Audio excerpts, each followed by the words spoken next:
Hi, everybody, and welcome back to the Mindfully Gay podcast. I'm John. And I'm Jerry. And we are back from actually a vacation. We have been off from recording for a while. Almost a month. Yeah, at least a month. It feels like longer in a way, but... Well, my daughter had her baby. Oh, that's right. So grandpa to number 4. Yes. Who is probably at least 3 weeks old right now. Oh my gosh. Yeah, so it's been some time. Yeah, It's been so some we time. missed that week. Yeah. Then I think you were having mommy issues. My mother has moved from California to Utah, so that's been kind of taking up some space and time. And then you were on vacation, just out of town. Yeah, right. Just got back. Right. And so I mean, as far as the episodes, we're kind of on track. I mean, you've watched our Pride celebration through the month of June. July 24th was Pioneer Day, because at the time of this, at the time of this airing, it's August. By the time It's fall. Right. By the time of the recording, it's actually the day before Independence Day. So just some reference there. Yeah, I was thinking how odd it was that we had taken, this is my weekly therapy. I know, I missed it. We missed you guys. We missed each other. Yeah. So, we went to Florida. Mm. Bruce and I went with a couple of friends and met some friends in Fort Lauderdale. Mm-hmm. And we stayed at Wilton Manors. Wilton Manors. Which is kind of like, how Sugar House is part of Salt Lake City? Right. Wilton Manors is kind of like a little suburb in the Fort Lauderdale area. Okay, got it. And I would compare it to like the Castro. Okay. Like there's a street that the restaurants, the stores, everything is like your gay one-stop shopping. Yeah, love that. Well, it's interesting that you say that, because we are going to talk about kind of Jerry's experience there and the vibe there and all of that. And it's interesting that lots of places like a Fort Lauderdale and that section of town, it's just gay, right? Like the Castro at its time, you just kind of walk into gay, or Christopher Street, or where else would even in Palm Springs, just kind of downtown area, it's just gay. And I say that like that, but I think when you step into a space like that, you automatically feel like you can be yourself, you're okay, you're accepted. It's easy without having to kind of look around, hold your boyfriend's hand, or give a kiss to somebody or anything like that. It's just like, it's not an issue because you're in your space. We found this store called the Pride Factory. The Pride Factory. Love the Pride Factory. Here's our shout out. There you go.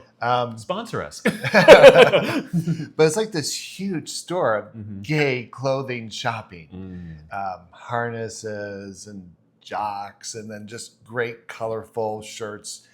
And of course, all us gay boys from Utah were just like shopping galore. And now I'm looking at my closet thinking, where am I going to wear this? If I wore this in Salt Lake City, there'd be a noose up in the corner. Oh my gosh. But it was fun. I was telling people it feels like gay Disney. Gay Disney. Yeah, gay Disneyland. I get that. It's just that I can sense that there's just this energy, a vibration that just resonates, like I'm supposed to be here and it feels good here. Yeah. So you and I were talking about, these interesting comparisons from like Utah culture. And then we talked about, I think last year, Bruce and I went with these same friends to P-Town, right. Provincetown. Mm-hmm. You've been to Palm Springs. Yeah. We've both been to Salt Lake City. Yes, we have. Prozac. Sandy Candy. Right, and there's certainly regional and different kinds of things that influence the sense of identity and belonging. Yeah. In comparison, we're not native of Utah, both of us. but we lived here a long time, and I could speak for myself. I feel like I've assimilated here, and I feel comfortable here, and I feel good here. But then when I visit other places like a Palm Springs or even a San Francisco, I kind of get a not culture shock, but just kind of a cultural remembrance. So like, oh yeah, They're really gay. because they're really gay. Because here in Salt Lake City, yeah, there's a gay community and there's Pride Center and things like that, but it feels a little bit, I don't know, I want to say muted in a way. It's not as vibrant and kind of out there and in your face, but I think that's kind of Utah in general. But it's kind of muted and dispersed. I mean, there's gay people all over the place, but that doesn't feel like there's a centralized kind of gay place or like a street, like a Christopher Street Here in Salt Lake. In Salt Lake, yeah. Unless I'm missing something. Well, what's interesting, I think in the day, like maybe the late 90s, 2000s, the 9th and 9th area, I would say. Right? We had the Tower Theater, which showed a lot of gay affirming films. Yep. We had a store that was there, Cahoots. There's the coffee shop that gay run and owned. All these things were gay owned. That's right.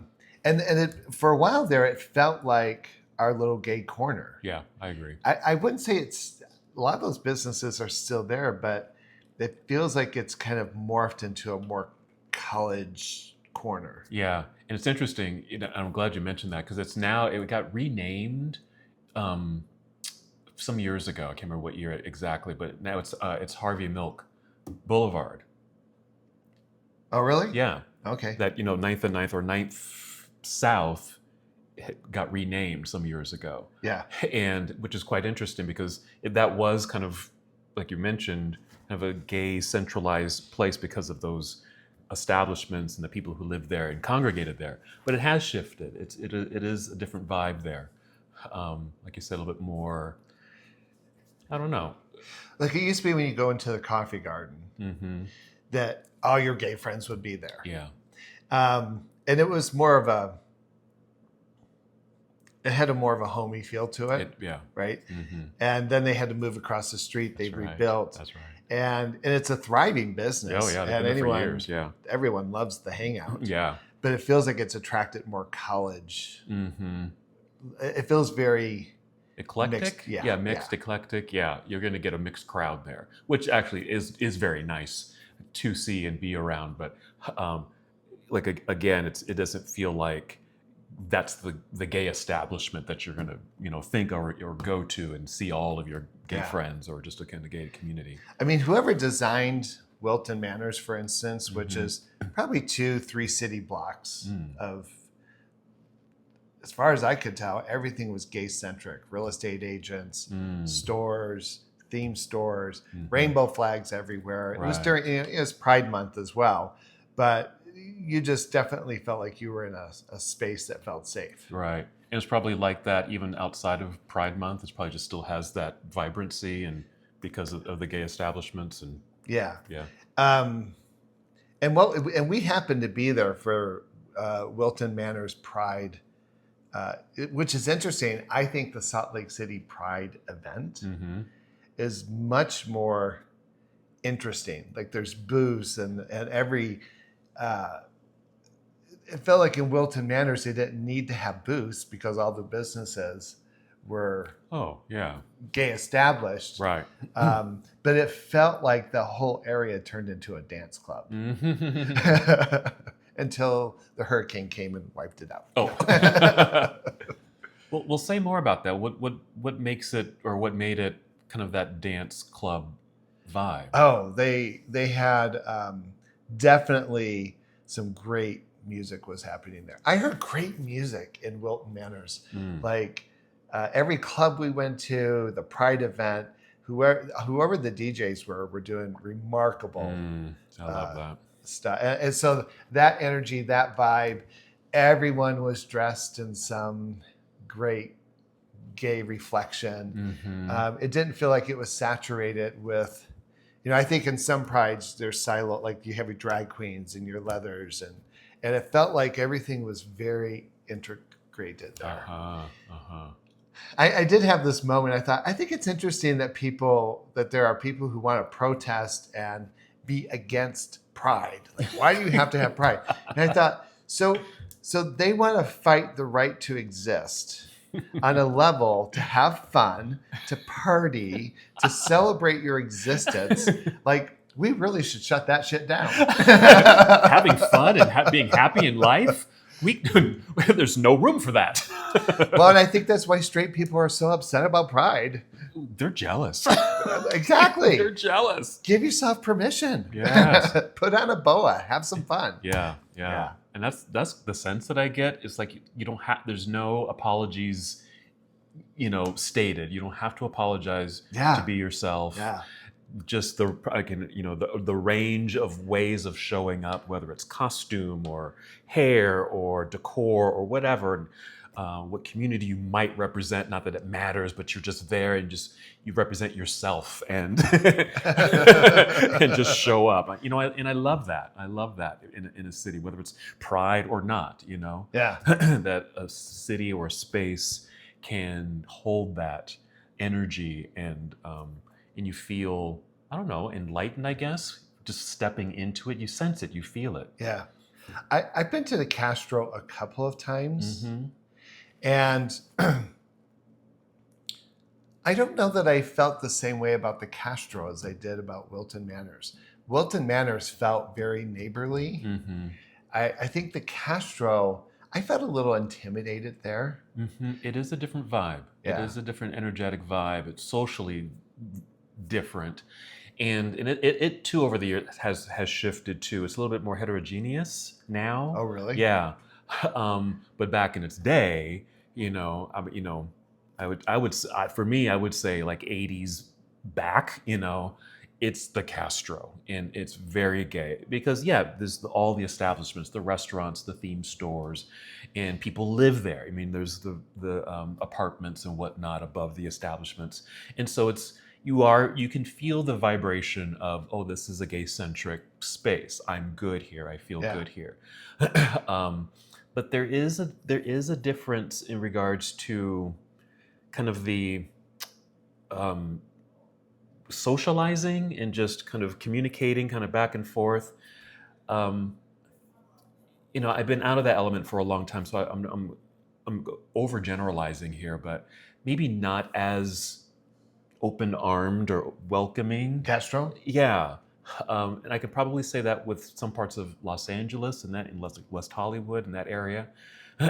Not as friendly, but it's not like you're going to be kicked out or anything like that. But it is a different sensation, a different vibration. You may not get someone just kind of coming up, hey, how you doing? What's up? And that kind of thing. You might get that, but not necessarily.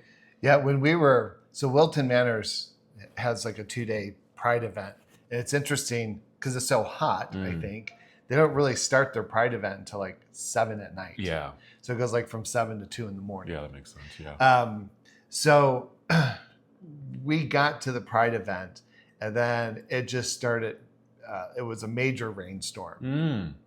So it just so everyone was out in the streets having a good time, and then this cloud burst happened. Oh, wow. So people are running for cover. So we're in the stores and under awnings, and wherever we landed, people were like, hey, how you doing? Are you from here? Yeah. Like people very eagerly, hey, give us a point of reference of who you are and what you are. And, right. And Bruce has these handlebar mustaches. Yes.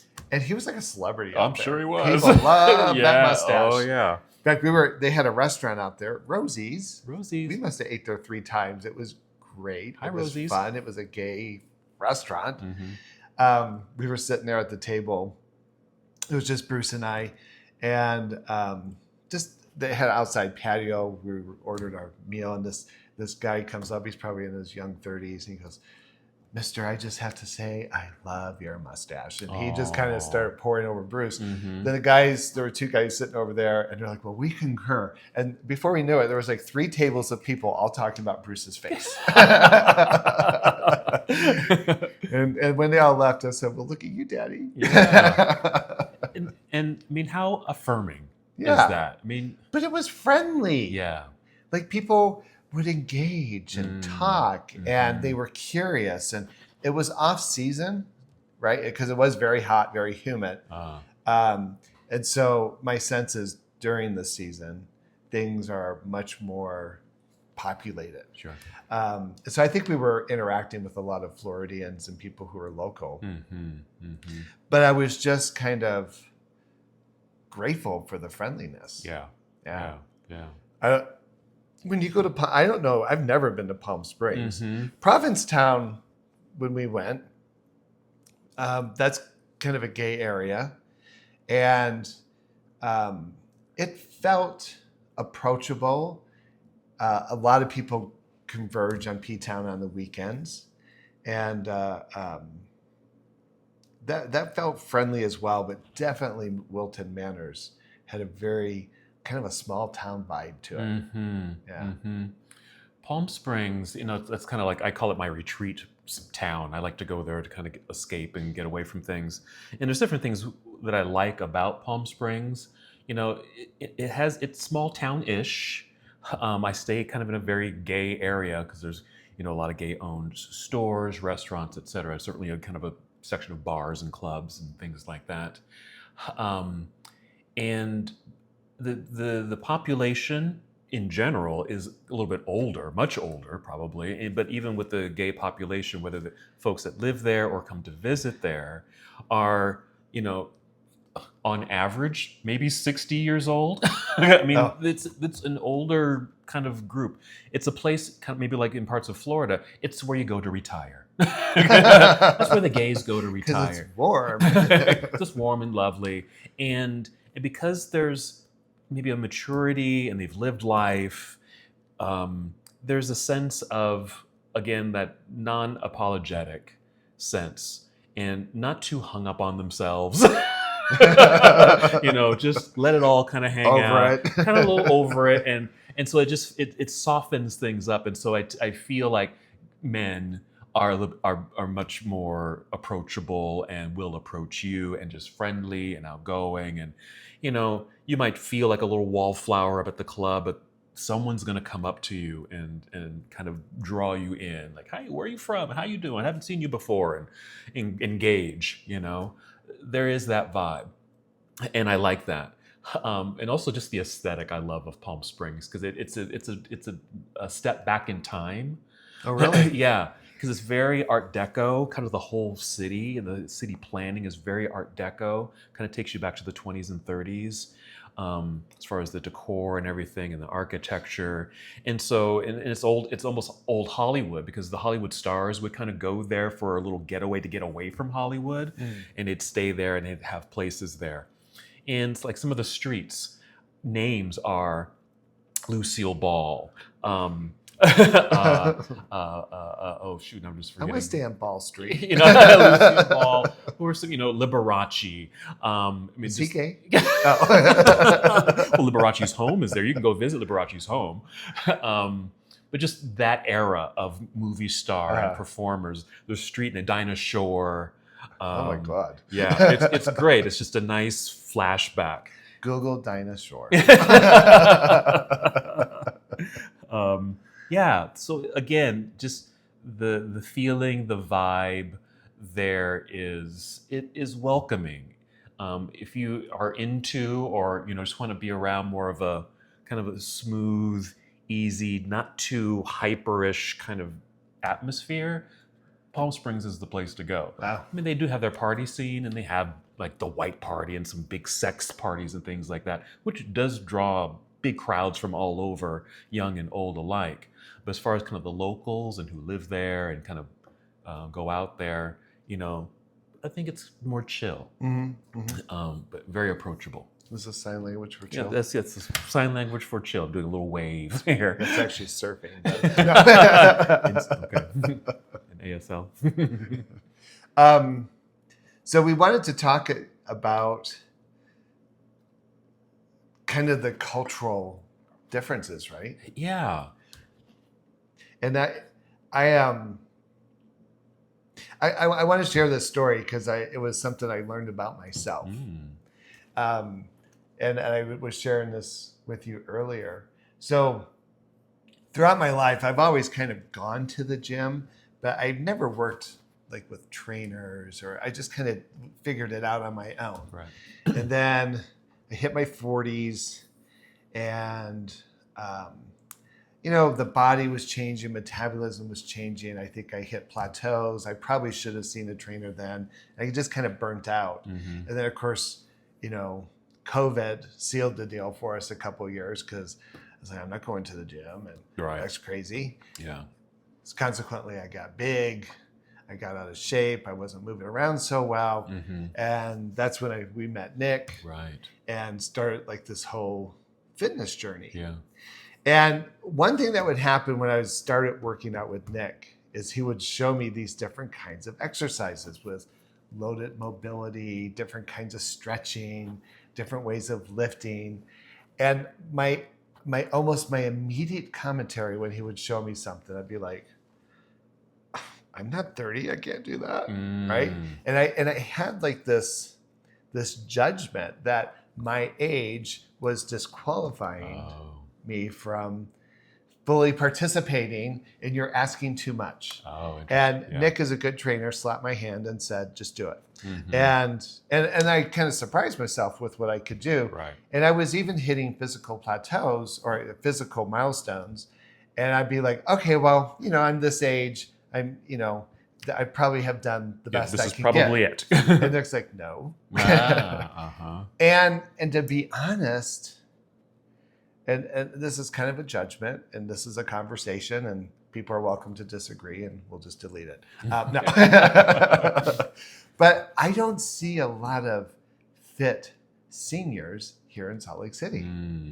And I think there's something about maybe this part of the country where we kind of just buy into the story of aging looks a particular way, and we either consciously or subconsciously buy into it. Mm-hmm. And I think it's a form of internalized ageism.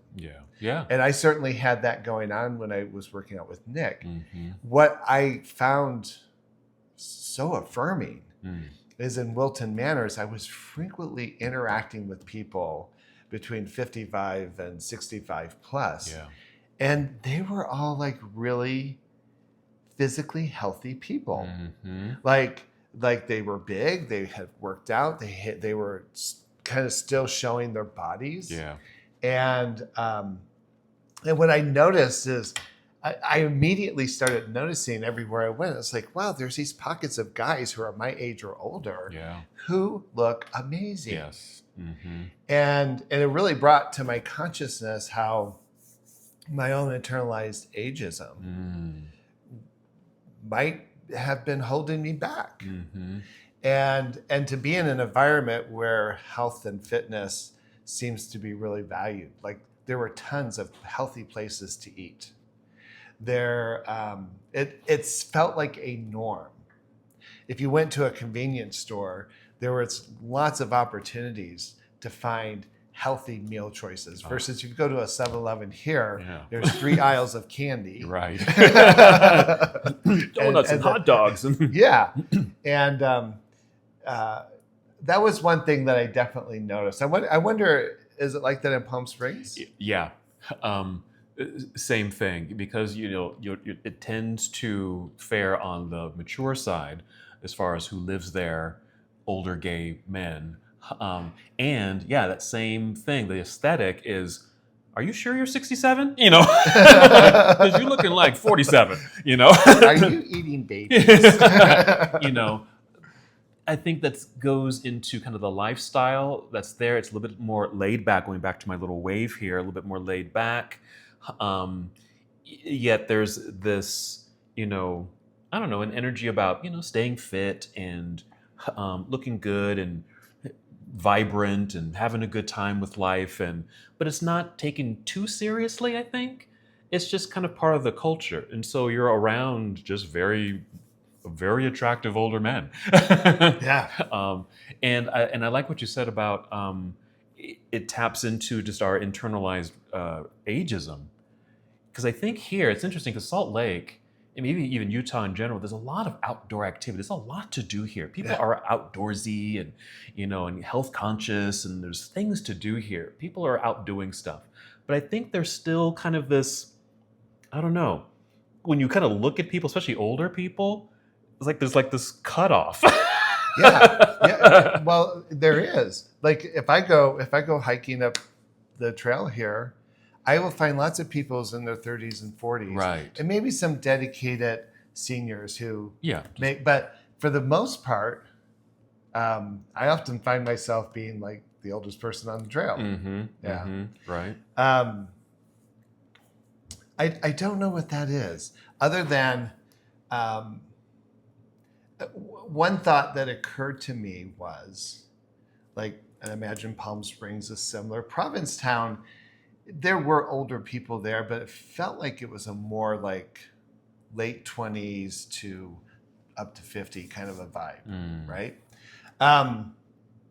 But I was thinking about how like P-Town, Palm Springs, Wilton Manors, I'm sure there's other places, that when you're in a social political space that is affirming, that values your existence, that sees you as an asset to the community, right? Do you see how the social environment, the regional affirming nature of things might encourage people to be more out and dedicated to self-care? I like that. I would go along with that.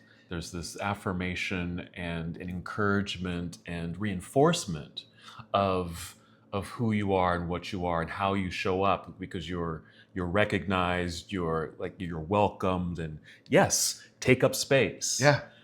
And so I think that then would be a motivating factor of just kind of taking care of your mind, taking care of your body, taking care of your spirit, to be able to show up in spaces like that because you are seen. Yeah. Yeah. Yeah. And I think, there was racial diversity, there was age diversity, there was size diversity. Yeah. I love that. And it felt like everyone had a space, and it was easy to, it looked like it was more accessible to feel tapped into. Like whenever we go to Rosie's, we were outsiders, but you could see that there were tables and there were collectives of people that would show up for their Sunday brunch or Monday after work drinks or happy hour. Okay, I don't know if it has to endorse drinking or not, but happy hour would happen outside on patios, and there was always a collective of people, and they were visiting. Like there was a lot of socializing. Yeah. And a lot of, I tell you, as a daddy, I felt very appreciated in Wilton Manors.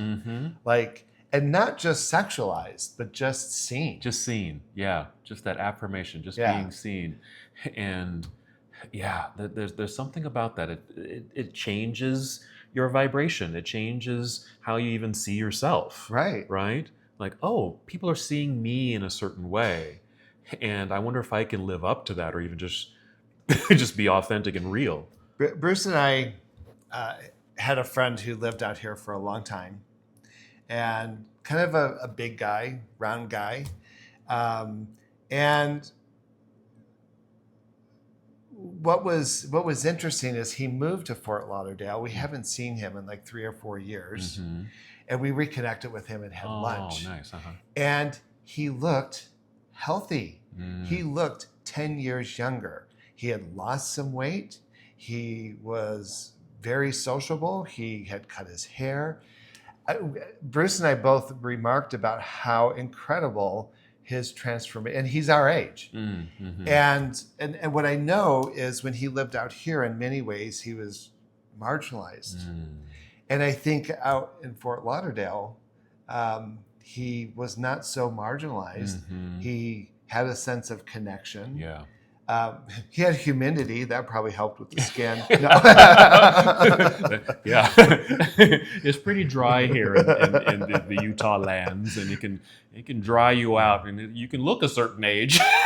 Well, it's interesting. I always thought I needed Botox, and I went to Florida. It's like everything just kind of filled out. It's just like, oh, wait, look at me. I'm just shiny and beautiful. Yeah. I love it. But I can't help but to think there must be something about the environment that impacts. And I say that, and then what I want to say for folks that live here in Utah, for instance, or in other isolated pockets where we're talking to people, is the importance of building community. There's a young guy that lived out here for a long time, and he moved to Wilton Manors several years ago, and he's a lover of horror films. Oh yeah. Do you know who I'm talking about? Yeah. Yeah. But he has started like these game nights and these horror movie nights. And I went to one or two of his events out there, and there was like 25, 30 people. Aww. And these were not like, it was interesting. People really wanted to have more people come and participate. And I thought, his name is Denham, and I'm like, dude, you've done a beautiful job of creating community and space. And I think one of his motivations was creating a space that would be sober, a space that would be friendly for all. Yeah. And the one or two events that I went to, again, it was a very eclectic group of people around a common interest. And so even if you don't have a Wilton Manors or a Castro, our responsibility then is to have a vision and create the resource to draw people into that. I love that with him because he has this love, of like horror films and things like that, and just, hey, I can do something with this. It doesn't have to be this encapsulating thing. It's just mine and something that I like. But there's probably others out there that might like this too, and just kind of opening up your space. Even if you just kind of host it, kind of put it out there, however you might do that. Hey, I'm showing, this movie. Would you like to come over? And that's building community. That's just opening your door, opening your heart to in sharing experience with someone and others. That's community. That's all it really takes. It may not grow into this big thing necessarily, but you may have opened the door and laid a pathway for someone else who just needed a little bit of, connection. And they like horror movies too. Yeah, I can join in. I can cycle into that. Yeah, and So, anyways, that's one thing I noticed and appreciated. What else? That reminds me, it reminds me of when I moved from California to Utah. I mean, this has been 30 plus years. I've been here a long time. But since I grew up in the Bay Area, Oakland, San Francisco Bay Area, it was just kind of part of that vibe. It's a little bit more fast paced, and just kind of go, and that kind of thing. And that's what I was just used to, just being in that regard. As a young person into my mid 20s, I guess, until I moved to Utah, thinking that Utah, for me, Salt Lake City was going to be temporary actually, because I came here for an internship. I was going to be here a year and then go back to California because that's home. That's where I belong. But after I moved here and got into my internship, I'm starting to meet people, and then starting to feel the pace of Salt Lake City, which was very different from the pace of an Oakland or a San Francisco. What I discovered was, what? Even though I was born and raised in Oakland, and I'm used to that, the vibe and energy and pace of Salt Lake City matches me better. Like, this felt more like home to me as far as my energetics, my mannerisms, I'm looking for the right word, just my overall composition. I just felt more comfortable here. The pace was just right. I can kind of ease off the pedal a little bit. And I think that's what allowed me to discover things like yoga and even connecting with you guys in this spiritual realm of lodge and things like that. And just the wonderful opportunities I've been able to have while living here. But it was really it was a pace thing. And I don't know how else to really describe that. But I say that in regards to, if you're kind of searching for where do I fit in? Where do I belong? What's my identity? Sometimes it could be the vibe or pace of a city or or a section of town, really. Are you more Brooklyn? Or are you more Manhattan? I mean, it could be that kind of a shift. Are you more LA? Are you more Palm Springs? It could be in the same state, but maybe just a different city. Something that kind of fits or meets your biometrics. I don't even know how else to say that. Well, I think even, I'm not sure how to kind of get this started, but when I travel a lot. Mm-hmm. And I'll always pull up Grindr. Partly because I'm curious. Where's the nearest gay? Yeah. Right? In case I need some help. Oh my God, they're 30 miles away. In case of an emergency, open up Grindr. Break glass. But I'll give you a comparison. Like here in Salt Lake City, most people have their faces on Grindr. I'd say about 85%. Okay. If I go to St. George, 85% will have blank profiles. Blank profiles, yeah. And what that tells me is the nature of how confident we feel about our outness, right? So in St. George, it's interesting when I've gone to St. George and I'll chat with folks on Grindr, how many of them are married and in the closet? How many of them are afraid of being identified, discreet, right? And I often think, like St. George, for instance, feels like where Salt Lake City was 30, 40 years ago. But if I go to Wilton Manors, right, there will be 200 people within 1 mile of me. Out and proud, baby. And even when I've gone out of the country, like in Cusco or even in Urubamba, right? I was like, wow, there are people who are just the idea that they're willing to be on Grindr. That's one, right? Yeah, even in Mongolia, I've had some really interesting conversations with people in Mongolia on Grindr if they can speak English. Wow. I love the conversations because it gives me like this really interesting barometer of what's happening. Yeah. And the attitudes about it, like in South America, for instance, like in Peru, there's an issue around masculinity and the whole gay thing that kind of intersects, and that might be the challenge. In Mongolia, it's kind of like a mind your own business kind of world. Like most Mongolians know when Bruce and I are there that we're a couple and that we're gay, and it has never been an issue, has never been a reflected concern. It's just kind of a matter of fact. Just a matter of fact. Doesn't have to be proclaimed or a big banner across the skies, that kind of thing. And actually, Ulaanbaatar has what sounds like, I've not been there, but I'm on their Facebook page and I kind of follow it. They have a gay and lesbian community center. Wow.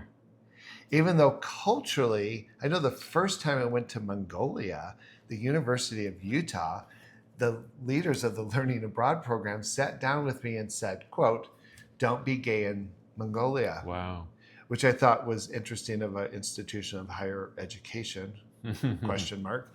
But what they were basically saying is this is not a gay-friendly environment and could cause you some problems. It never did cause a problem. But I thought it was interesting that it had that perception. And when I've talked to gay Mongolians,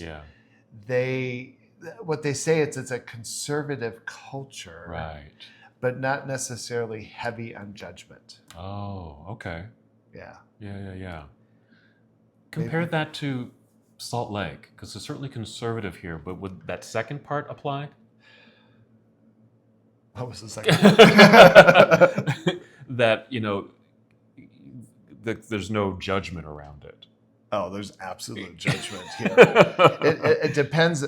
I would say there's an issue of masculinity and how men show up in Mongolian culture. And so maybe it's more misogynistic in terms of if you're somewhat feminine, there may be judgment there about not being man enough. I see. Right? Here, and it's interesting because I don't think church leadership necessarily actively promotes this, but I do think people see gayness as a threat to their Mormon institution, and certainly the institution of family as they conceive it. And so if I'm a gay family member who's gay and Mormon and I'm coming out, I'm threatening the generational structure of that system. The construct of that, because it doesn't fit into this nice mold, right? And you're seen as less than. You're not meeting the objectives of worthiness. Because worthiness would be procreation with a woman for the sake of having children, and you're just having sex for fun. Yeah, that doesn't fit. Try it. Try. Wink, wink. That's interesting, because I would guess, like your friend that moved from here to Fort Lauderdale was able to...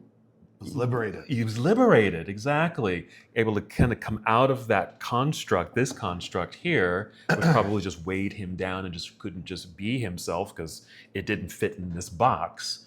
And I love that word, just liberated, and just, the light turns on. And Do you know one other thing? I don't know what you just said that triggered this, but in Wilton Manors, what I saw, and maybe in P-Town, but I certainly noticed this in Wilton Manors, is trans people seemed very integrated into the gay community experience. Nice. For instance, several establishments that we went to eat or any of the service, it wasn't uncommon that you were going to get service from someone that was somewhere in the gender continuum. Got it. And I sometimes feel in some queer cultural spaces that there's still a lot of stigma and judgment against those who are transgender. Yeah, yeah. And I think what I hear from a lot of transgender folks is they're part of the alphabet soup, but they feel marginalized within.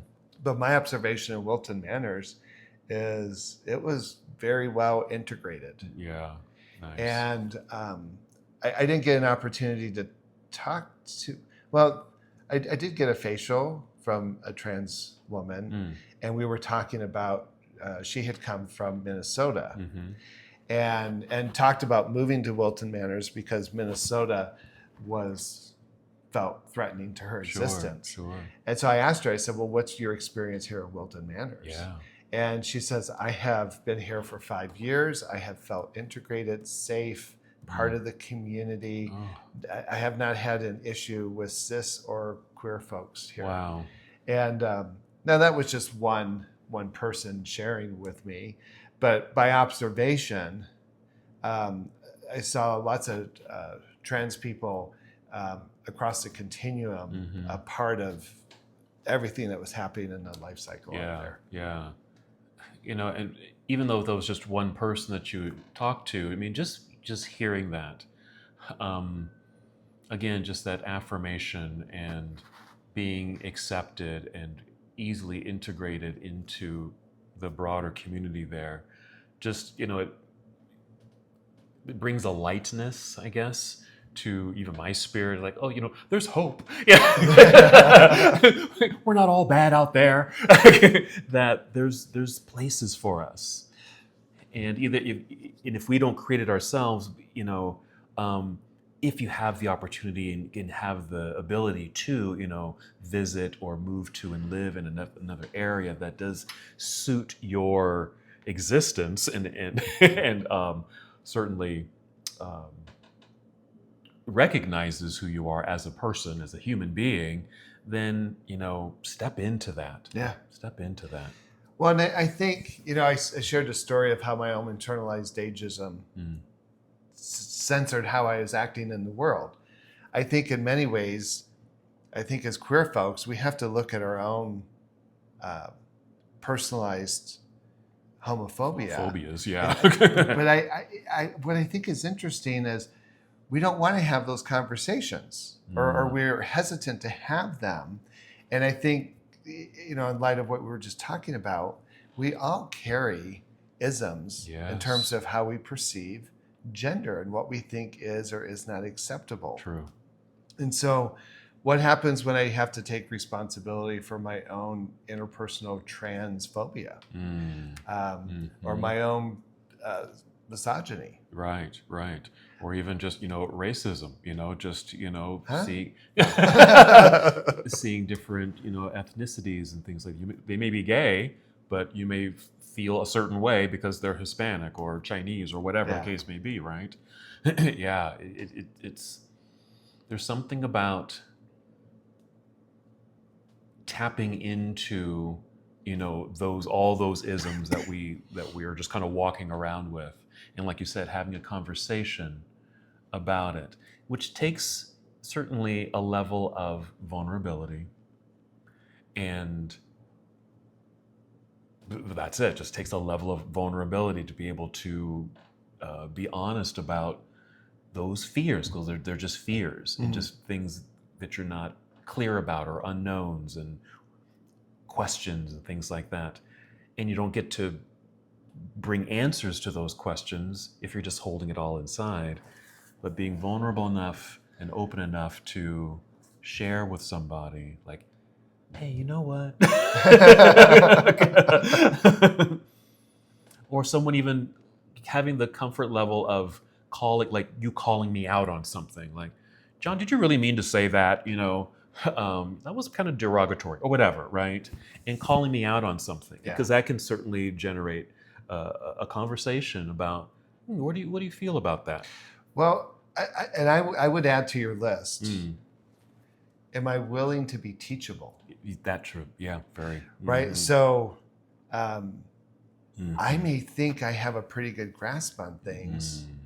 I like when I was working with social work students, I always told them to maintain an inquiring mind. Love that. And so whenever I'm interacting with anyone, I like that as a principle.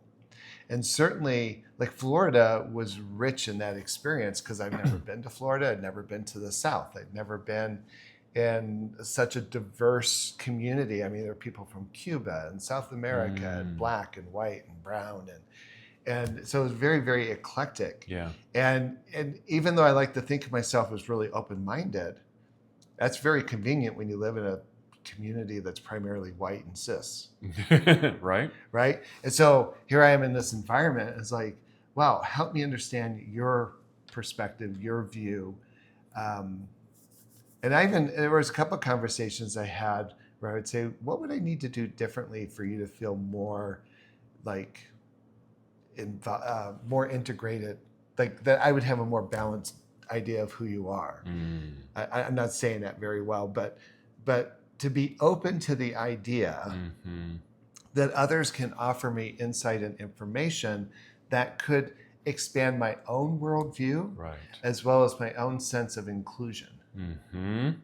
And what I find laughable coming back from Wilton Manors is how our current presidential administration is so incredibly threatened by the power of diversity. Yes. Because there is power there. There is beauty there. There is cause for celebration. We want to shut down pride because we don't want people celebrating their difference. We want to shut down, what do we call it? The different, where there's different months that have been dedicated for different communities, like Black History Month, or Pride, or we want to shut that down when it's such a golden opportunity to hear what you think. Yeah. And I think what's happened even politically, right? It used to be that Republicans and Democrats stood for something, and the differences didn't have to be cause for ineffectiveness. Correct. And now I don't even know what Republicans stand for.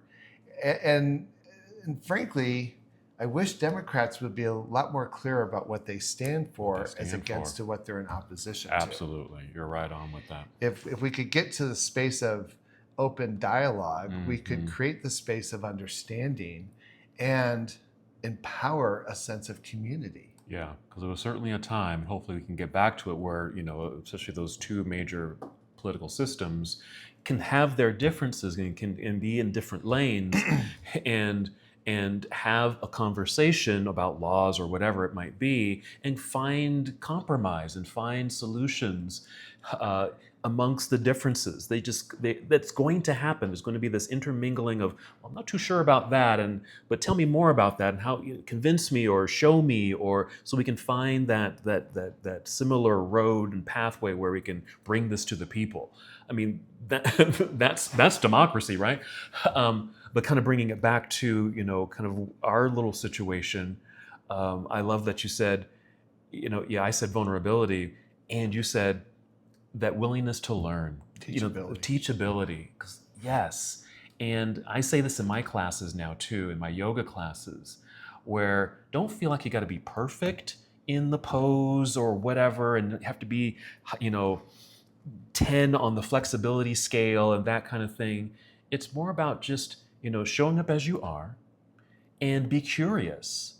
Like we'll be holding a pose, for example, and I say to folks, don't feel confined to that posture, that construct, right? Don't feel confined to that one box of whatever pose it is, but maybe soften it up a little bit, feel it in your own body. How do you integrate your voice, your being into this pose so it benefits you? But that means being vulnerable. Yeah. It means, having that being curious, taking on almost that childlike wonder, mind about, ooh, what would it feel like if I did this? And not really having a judgment around it, but just trying it out. We're just trying it on for size. Right or wrong, doesn't matter, because that's not the issue. That's not the goal. It's just feeling into what feels right for you. And I think, that's yoga, but you can easily expand that to most situations. Be curious about the people that you come across. What's interesting, we're promoting this concept of teachability and curiosity. And yet I'm thinking about how many times I've worked with clients who come from a Mormon history and a Mormon background, and they're just so deeply committed that was the only right way to do life, that they can't reconcile who they are as gay people. They're trying to find the marriage between the two. Sure. And the reshape is, I wonder what happens when you expand outside of the Mormonism concept. Yeah. Do you remember that one time we went to Peru? I think it's when we went to where the vultures were, the condors. Condors, where were we? Where was that?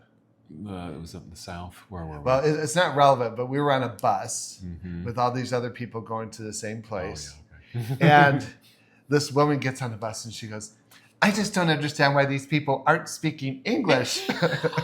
And I chimed up and said, because we're in Peru. And English is not their language. But in that moment, what she was saying was, I don't like the idea of stretching outside of what's comfortable for me. Yes. Like, I don't bend that way. Yeah. And, what is it about human nature that we have to feel ourselves cemented in some space of rightness? Yeah. That our way of doing it, our way of seeing it, our way of experiencing it is the right way. And I think what I see in Salt Lake City is people sometimes leave these very conservative ideas and they want to become gay, and now they're looking for other gay people to define them, right? And it's like we're looking for a place to fit in. And what I liked, like Wilton Manors, for instance, gave me this sense of, I can be anything. Like there's space. I'm sure there's issues that might restrict that. But in essence, we have the capacity to self-explore, to self-examine, and then self-define. Absolutely. So, all right. Wow, we packed it in. And that's what happens in Florida. Packed it in.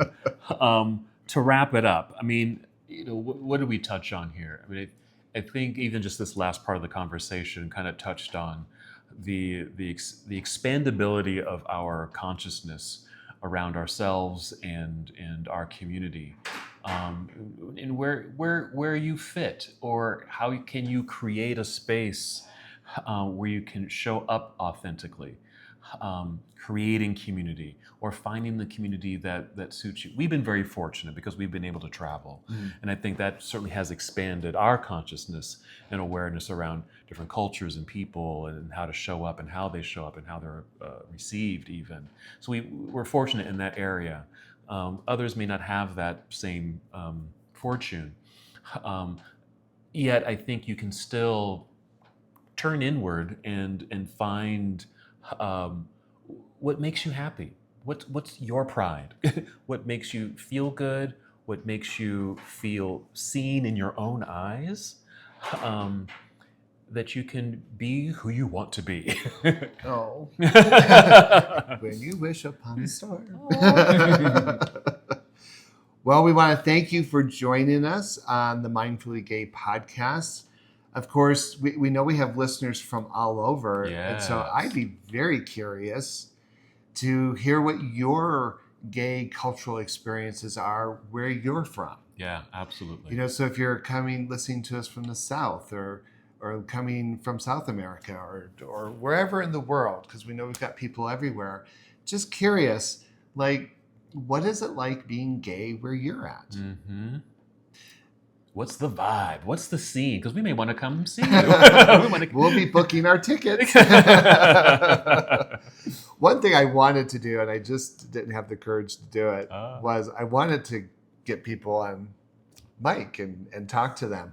But the environment didn't really lend itself to that. But someday we're going to find that courage. Yeah, we're going to do it. We're going to do it. And it's interesting. I did have someone say, "Hey, I thought you were going to do a town hall meeting." Oh. So we gotta do that. But thank you for listening, participating. We look forward to your comments. You can find us at mindfullygay.com. You can find us on YouTube, TikTok, Instagram, and we do have a Facebook page. That is it. So until next time, have a wonderful day. Bye-bye. Thank you for tuning into this episode of the Mindfully Gay podcast. If you enjoyed our conversation today, please remember to hit that like button and subscribe to our channel. This way you won't miss out on any of our upcoming episodes where we continue to explore fascinating topics and share meaningful stories. Your support means the world to us. See you in the next episode.